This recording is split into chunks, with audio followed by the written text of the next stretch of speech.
welcome to the debate. Today, we are analyzing a benchmark that, well, many see as a pretty definitive measurement of AI's march toward AGI. OpenAI's new GPT-val. This testing benchmark is significant because it moves beyond, the traditional academic metrics to assess how models like GPT-5 perform in economically valuable, real-world tasks, explicitly aiming for parity with industry expert performance. Indeed. And the stakes couldn't really be higher, touching on the future of, well, pretty much every knowledge worker. The central tension here is crucial. Does the innovative realism of the GPT-val benchmark accurately signal that AI is genuinely approaching the quality of work produced by industry experts, suggesting, a near future of occupational displacement? Or do the test's self-acknowledged structural limitations fundamentally prevent it from predicting true professional competence and ultimately job mastery? Right. My position is that the methodology, by shifting focus to verifiable, expert-vetted deliverables, it confirms that the models possess the intellectual competency required for, imminent expert parity in the high-value components of these jobs. And I maintain that while the test is definitely an ambitious evolution in benchmarking, its significant self-acknowledged limitations, specifically its adherence to a one-shot, zero-context evaluation framework, undercut any broad conclusion about AGI or the actual replacement of these specialized roles.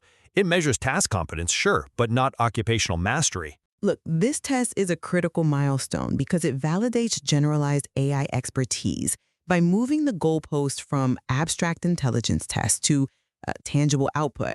We're talking about 1,320 specialized tasks across 9 major industries. And these tasks, they weren't created in a vacuum. They were meticulously vetted by experienced professionals with, on average, over 14 years of tenure in their respective fields. We are assessing performance against the actual standards of the job market here. Okay, the rigor in task creation is laudable, I'll grant you that. But we have to recognize the fundamental constraint of the testing environment itself. You seem to be focusing on the quality of the input and the vetting. While I'm focused on the operational restrictions. OpenAI openly calls GDPval an early step that doesn't reflect the full nuance of many economic tasks. And most importantly, it is limited to what we might call a zero-shot prompt-only evaluation. It explicitly doesn't capture cases where a model would need to build context or improve through multiple drafts, and that's key. I accept the technical limitation, sure, but I'd argue that this limitation is a constraint on the testing setup, not necessarily the model's core functional capacity. If a model can produce a high-quality legal brief, or an engineering blueprint, or a specialized care plan in a single shot, demonstrating a grasp of the foundational principles, the structure, the required intellectual synthesis, that proves the essential cognitive challenge has been met, right? Continuous context building and iteration are, fundamentally, they're engineering problems solvable by future orchestration layers, not proof that the core intellectual capacity is missing. With professional mastery, that iteration and context building, that messy, continuous process of learning from feedback, client history, regulatory updates, accumulating situational awareness, that's not just some simple engineering detail to be layered on later. It is the essential complexity of all 44 occupations tested. These aren't just isolated problems you solve once. A career is defined by ongoing interaction, adjustment, and accountability. Therefore, the results only suggest high performance in discrete, single deliverables. It fails to capture the holistic competence required for complex, continuous roles like, say, registered nurses or general and operations managers. Okay, let's delve into contention 1 then, the integrity of the real-world simulation. You suggest that without iteration, the test isn't truly real-world. But I argue that the economic value, the sheer breadth of deliverables spanning finance, health, manufacturing, media, you name it, validates the testability to measure functional economic value. The definition of a real work product, well, it necessitates a functional degree of expertise to be rated acceptable by someone with 14 years in the field. This is a practical assessment, not just theoretical. But Is the real work product just the deliverable itself, or is it the solution embedded within a continuous professional relationship? I'm sorry, but I just don't buy that the single task represents the job. A job like accountants and auditors or lawyers requires building complex longitudinal context over time. A single specialized deliverable, even a high-quality one, is ultimately an output template. The exclusion of iterative workflows and the long-term arc fundamentally limits the test to isolated, defined problems. Let's be honest, the easiest part of a lawyer's job often isn't writing the initial brief. It's navigating the constraints and risks accumulated over months of discovery and client consultation. GDPval just ignores that crucial dimension. But if the AI handles the knowledge or component, the synthesis and structured presentation of complex information at expert quality, doesn't that take the vast majority of the cognitive labor off the human professional's plate? If an investment analyst no longer has to build the initial complex modeling spreadsheet because the AI can produce one instantly to a high standard, the nature of that job has fundamentally changed, hasn't it? Regardless of whether the AI handles the follow-up meeting. I see why you think that, but let me offer a different perspective. I think you might be overlooking a critical point. The value of a high-level professional is precisely in the judgment used to structure the initial task, not just executing the synthesis afterwards. The human expert understands the risk exposure, the political climate, or the client's unique constraints before generating the output. If the model is merely responding to a prompt, it's excelling at execution, yes, but it isn't demonstrating the judgment required to define the problem scope in the first place. Okay, let's shift to contention 2 then, interpreting what approaching the quality of work produced by industry experts actually means. Even if we concede that the environment is constrained, the proximity to quality achieved is highly predictive of massive job augmentation, if not outright replacement for the foundational, knowledge work. This test proves AI can effectively handle the high-level cognitive tasks for all 44 occupations, including sensitive roles across government and health. But achieving proximity to quality in a severely constrained one-shot scenario is functionally different from the mastery required for full job function, especially in safety-critical fields. Think about a pharmacist or a nurse practitioner. A high-quality one-shot care plan is frankly meaningless if it lacks the capacity for real-time adaptation, ethical judgment, or, crucially, systemic risk assessment. An expert doesn't just produce a good plan, they analyze the whole system of care and anticipate non-routine problem-solving needs.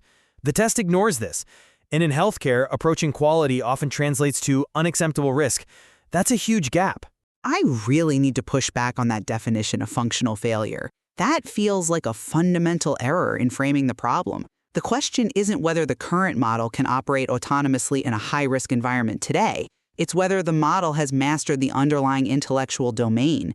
If AI can produce a quality medical care plan or legal brief today, the future human professional's role will inevitably shift, probably almost entirely, toward managing that last 5%, the critical judgment layer, context infusion, and ethical oversight. The test validates that the AI has assumed, let's say, 95% of the cognitive labor. But if the human is still responsible for the judgment, the context infusion, and the oversight, then the human remains the primary intelligence governing the output, doesn't it? Which means the AI is specialized automation. A powerful tool, yes, but not a functional peer. You're trying to use task mastery as evidence of job mastery. The core job of a lawyer isn't just creating the brief, it's mitigating risk. The core job of a financial analyst isn't just generating the model, it's managing portfolio exposure. These are iterative, contextual responsibilities, not one-off tasks. Well, that brings us directly to contention 3, the distinction between AGI and specialized automation. I believe GDPval is clearly focused on achieving AGI by measuring competence in producing an engineering blueprint and a legal brief and a marketing strategy. The test is attempting to replicate the diverse, transferable skills inherent in general human professional intelligence. Success across these disparate, high-value domains is a necessary milestone in establishing AGI's capacity for generalized knowledge application. I'm just not convinced by that line of reasoning because general intelligence by definition, surely must include the ability to autonomously handle nuance and context over extended periods, alongside self-correction. GDPval as it stands proves only deep, high-level specialized automation triggered by a human prompt. It confirms the capacity for extraordinary tool use, absolutely. But since the test itself admits it cannot capture the full nuance of economic tasks and requires human integration for building context, it fails the test of general intelligence required for independent job execution. It's a smart tool, not an independent worker. But if the AI is capable of generating expert-level deliverables in entirely unrelated fields, like highly technical manufacturing output and sensitive health policy analysis, isn't that cross-domain knowledge transfer precisely what distinguishes general intelligence from narrow automation? The capacity to synthesize information across domains is proven, I think. The implementation details, like the multi-draft workflow, are secondary to that fundamental capacity. I would frame the distinction differently. Look, the conclusion that AI will take some measure of the job, that definitely aligns with automation. I agree. But the final critical dependence on the human professional to provide the necessary iterative loop, the context validation, and the systemic risk oversight, well, that means the AI is still fundamentally dependent. The highest quality output achieved in one shot is still dependent on the intelligence of the prompt given and the judgment of the professional setting the task boundaries and reviewing the result. Ultimately, GDPval's innovative structure, its commitment to real-world deliverables, rigorously vetted by seasoned professionals, it provides compelling evidence that AI models are ready to significantly reshape the working landscape.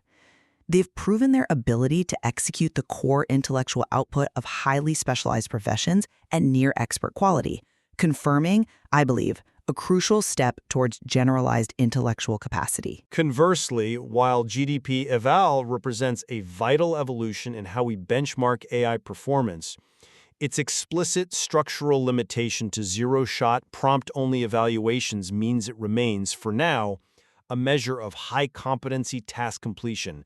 It does not measure the mastery, the iterative complexity, or the systemic risk judgment that defines the vast majority of knowledge work across those 44 occupations studied. Until the benchmark accounts for continuous context and self-correction, we are measuring a supremely powerful tool, perhaps, but not an expert replacement. The working world is clearly changing. There's no doubt about that. But understanding the precise criteria and the constraints of benchmarks like GDPval is absolutely essential when we evaluate the technology's rapid evolution and try to predict the definitive impact it will have on human expertise in the coming decades. Absolutely. The nuance in the methodology really dictates whether we are witnessing the emergence of a cognitive peer or simply the arrival of the ultimate professional assistant. It's a critical distinction.